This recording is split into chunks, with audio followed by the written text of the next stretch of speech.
नमस्कार, मैं हूं पवन त्यागी, राजनीतिक विश्लेषक। हमने बहुत सारी फिल्में बचपन से और अब बड़े होने तक देखी हैं जिसमें ऐसे दृश्य दिखाए जाते हैं कि फिल्म में एक विलेन है, एक हीरो है, और विलेन कितना ताकतवर है कि वो पुलिस से भी नहीं डरता है, राजनीति में उसकी पहुंच है, वो सीएम तक को हटाने की ताकत रखता है। फिर वो किस तरह से हीरो को घेरता है और उसकी जो प्रेमिका है उसका अपहरण तक कर लेता है, फिर उसकी खूब गुंडों से पिटाई करवाता है। अब ये हीरो अगर कोर्ट में जाता है तो वहां कोर्ट में भी कोई उसकी सुनने वाला नहीं है, और अगर कोई उसके पक्ष में खड़ा हो जाए तो गुंडे उसको घर से उठा के ले जाते हैं और कहीं अपने अड्डे पर ले जाकर फिर कहते हैं इसे छुड़वाना है तो ऐसा ऐसा कर। तो कोर्ट में भी बयान बदल दिए जाते हैं, गवाह मुकर जाते हैं, और जो विलेन है वो हंसते हंसते कोर्ट से बाहर आता है। आप सोच रहे होंगे मैं किसी फिल्म की स्टोरी सुना रहा हूं। जी नहीं, ये अक्सर बॉलीवुड की फिल्मों में हमने ऐसे सीन देखे हैं कि एक विलेन एक हीरो, ये स्टोरी। और जब उस स्टोरी को दर्शक देख रहे होते हैं तो दर्शकों के अंदर एक आक्रोश आता है कि ये हीरो को इतना परेशान क्यों कर रहे हैं। फिल्मों का एंड, ज्यादातर फिल्मों का एंड, लगभग सभी फिल्मों का एंड बॉलीवुड का ऐसा होता है जिसमें सुखद एंड होता है और हीरो विजयी दिखाया जाता है, विलेन पिटता हुआ दिखाई जाता है। फिर एंड में विलेन की या तो मार मार कर पीट पीट कर ही उसकी जान निकाल दी जाती है या पुलिस उसको पकड़ के ले जा रही होती है। लोग खुशी खुशी घर जाते हैं मूवी देखकर ताली बजाते हुए, हीरो का काम बहुत बढ़िया था, विलेन बहुत नालायक था। जी ठीक कुछ इस तरह बॉलीवुड की जो नगरी जिसको बोलते हैं मुंबई, आजकल ऐसा वहां प्रैक्टिकल रूप में चल रहा है जो हमने फिल्मों में देखा। ऐसा कहते हैं कि फिल्म मेकर जो है वो समाज से ही सीखते हैं और समाज को देखकर फिर फिल्म बना देते हैं, क्योंकि कल्पना से वो मूवी नहीं बनाते हैं, कहीं ना कहीं समाज में कुछ ना कुछ देखा होता है। तो ऐसे बॉलीवुड वालों ने, जो फिल्म मेकर हैं, उन्होंने ऐसे नेता देखे होंगे कि जो बैठे हुए अपनी दादागिरी चलाते हैं, अपने अंडर में गुंडे पालते हैं और वो गुंडे उनके लिए काम करते हैं। ऐसे उन्होंने गुंडे देखे होंगे जिनकी पुलिस में सांठ-गांठ है। ऐसे फिल्म मेकरों ने वो ऐसी पुलिस भी देखी होगी जो गुंडों से मिले रहते हैं और राजनीतिक संरक्षण रहता है, राजनीति नेताओं से मिले रहते हैं और आम जनता को परेशान करते हैं।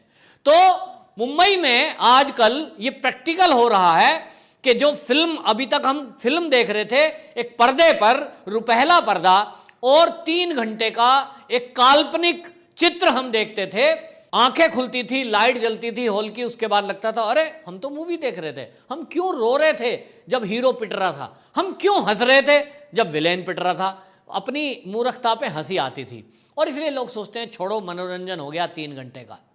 लेकिन आज मुंबई में जो हो रहा है वो ना तो नकली है, ना वो केवल मनोरंजन है, ना उस पर ताली बजाने का समय है। ये गंभीरता से इस देश को सोचने का समय है कि हमारी कानून व्यवस्था, हमारी पुलिस सिस्टम, हमारे राजनेता और किस तरह से ये वहां जो गिरोह है, जो बदमाश हैं, गुंडे हैं, जो वहां ड्रग माफिया हैं, और इस तरह का जो नेक्सस है, आखिरकार महाराष्ट्र में, मुंबई में हो क्या रहा है।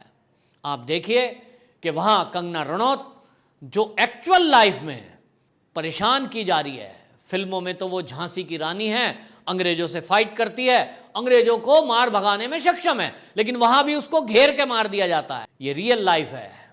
रियल लाइफ में उस कंगना को इतना परेशान करने की नौबत कर दी है इन लोगों ने कि यहां राजनीतिक लोगों ने केवल सवाल उठाने पर, केवल कंगना रनौत के ये कहने पर कि मैं ड्रग माफियाओं के खिलाफ कुछ खुलासा कर सकती हूं, नेपोटिज्म का खुलासा कर सकती हूं, तो उसका घर तोड़ दिया जाता है। और सबसे बड़ी आश्चर्य की बात यह है कि जो दृश्य, जो चीजें हमने कभी इंदिरा गांधी की इमरजेंसी जो लगाई थी सन 75 में उस समय देखे थे, वो भी इस समय महाराष्ट्र में प्रैक्टिकल रूप में देखने में मिल रहा है। प्रेस की आजादी को किस तरह से दमन किया जा रहा है। रिपब्लिक भारत जैसा चैनल जिसने ये कंगना रनौत की स्टोरी को खास दिखाया, जिसने नेपोटिज्म को खास तौर पे दिखाया, जिसने पाल घर के मुद्दे पर संतों की हत्या पर पुलिस किस तरह से ढीला ढाली कर रही है, उस मुद्दे को प्रमुखता से उठाया, सोनिया गांधी पर सवाल उठाए कि किस तरह से वो मौन है दो साधुओं की हत्या पर, तो सवाल उठाते हुए उनका जो वास्तविक नाम है वो एंटोनियो माइनो नाम ले दिया।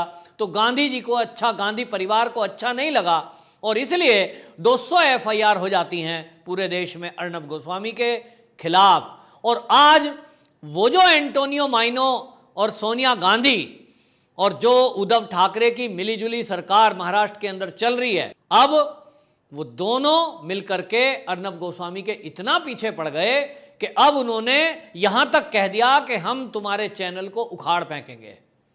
तो इस पर अर्नब गोस्वामी ने इस चुनौती को स्वीकार करते हुए खुलेआम टीवी डिबेट में बोला है कि तुम्हें उखाड़ने का बहुत शौक है, अब जनता तुमको उखाड़ फेंकेगी और मैं ये प्रण करता हूं कि तुम्हारा सर्वनाश होगा। क्या बोलेगा किसी आदमी को मेहनत की कमाई करके।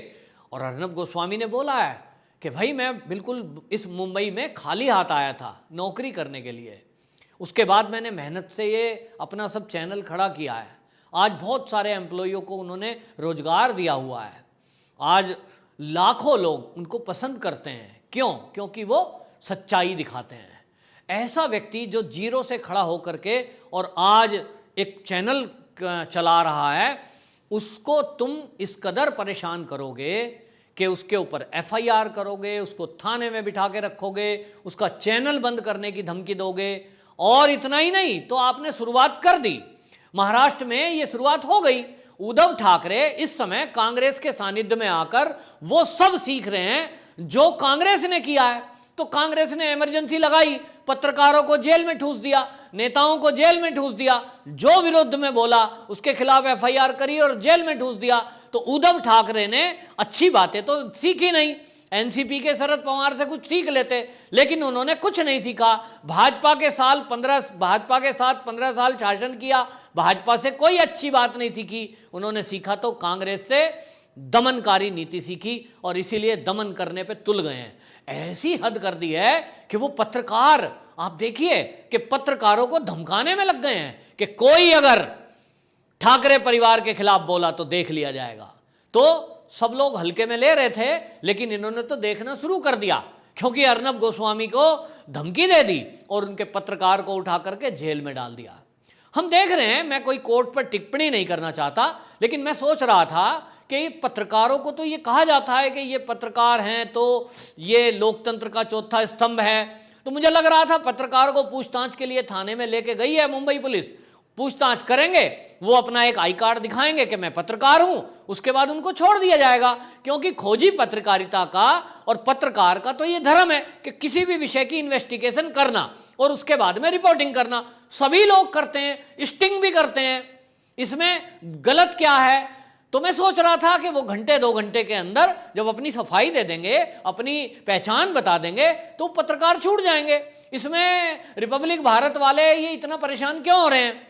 लेकिन आज पता लगा कि हाई कोर्ट में उनकी जमानत खारिज हो गई, जेल में हैं 4 दिन के लिए, नहीं छोड़े जाएंगे।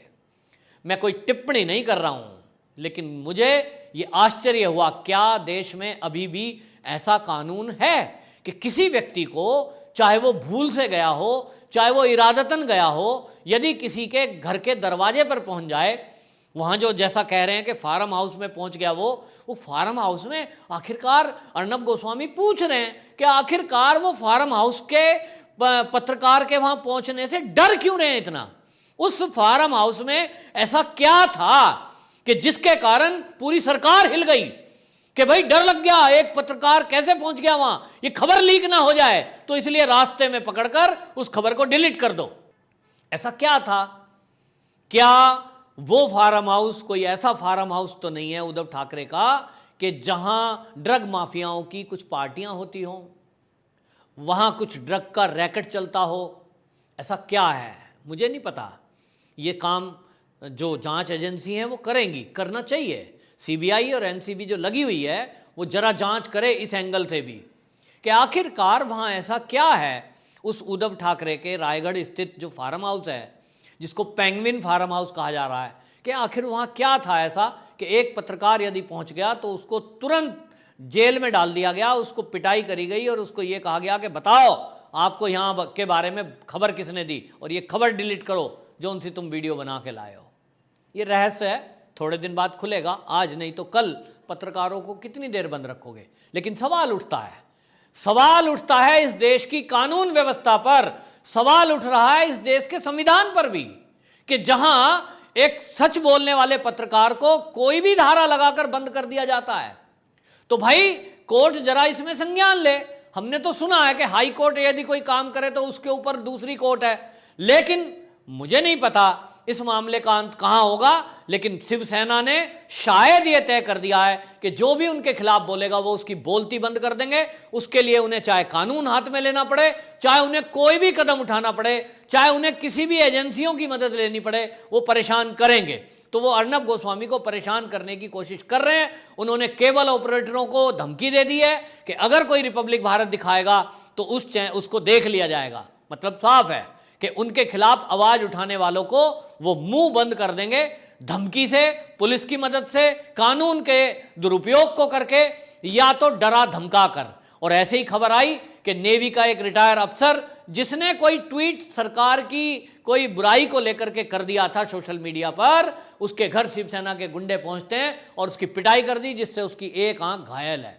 ये क्या है? ये क्या हो रहा है?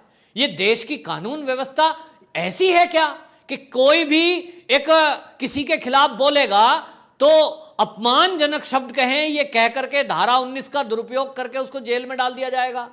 ये धारा 19 तब कहां जाती है जब देश के प्रधानमंत्री को चोर कहा जाता है। ये धारा 19(1)(1) कहां चली जाती है जब देश के प्रधानमंत्री को खून का सौदागर कहा जाता है? आखिरकार ये कैसे चलेगा? महाराष्ट्र सरकार इस समय जो कर रही है वो कोई संवैधानिक पदों पर बैठे हुए लोग नहीं करते, नहीं करना चाहिए, ना उनको शोभा देता है। तो राष्ट्रपति जी इस मामले को देखें जरा कि यदि कोई मुख्यमंत्री ऐसा आउट ऑफ कंट्रोल हो गया है कि वो अपने को तू कहने पर किसी के खिलाफ एफआईआर करा सकता है, किसी का घर तुड़वा सकता है, किसी का चैनल भी बंद करवा सकता है। इसका मतलब तो साफ हो गया कि जो चैनल ये उद्धव सरकार की बड़ाई करेंगे, सोनिया की बड़ाई करेंगे, वो चैनल तो इस दुनिया में रहेंगे। और जो सोनिया पर सवाल उठाएंगे, उद्धव पर सवाल उठाएंगे, उन चैनलों को या तो कानूनी प्रक्रिया के जरिए या तो डरा धमकाकर गुंडों के जरिए उनको बंद करा दिया जाएगा। जनता तय करेगी कि ये क्या चल रहा है और इसमें आपकी क्या राय है। मैं इस चैनल के माध्यम से अर्नब गोस्वामी के साथ हूं। आप लोगों से मेरा आग्रह है कि यदि आपको लगे कि इस मुद्दे में हम सारे देश की जनता को साथ आना चाहिए अर्नब गोस्वामी को के साथ में और रिपब्लिक भारत चैनल के साथ में, तो हमारी छोटी सी कोशिश भी बहुत बड़ा एक रूप, एक आंदोलन में छोटा सा काम कर सकती है। इस वीडियो को आप शेयर करें, अधिक से अधिक लोगों तक पहुंचाएं और अपने कमेंट बॉक्स में जरूर कमेंट लिखें क्या इस देश में होना चाहिए, क्या ऐसे पत्रकारों की जुबान बंद करना किसी भी रूप में सही है। सरकार तक अपनी बात सोशल मीडिया के माध्यम से पहुंचाएं, देखेंगे किस किस का मुंह बंद करने का काम उद्धव सरकार करती है। वंदे मातरम।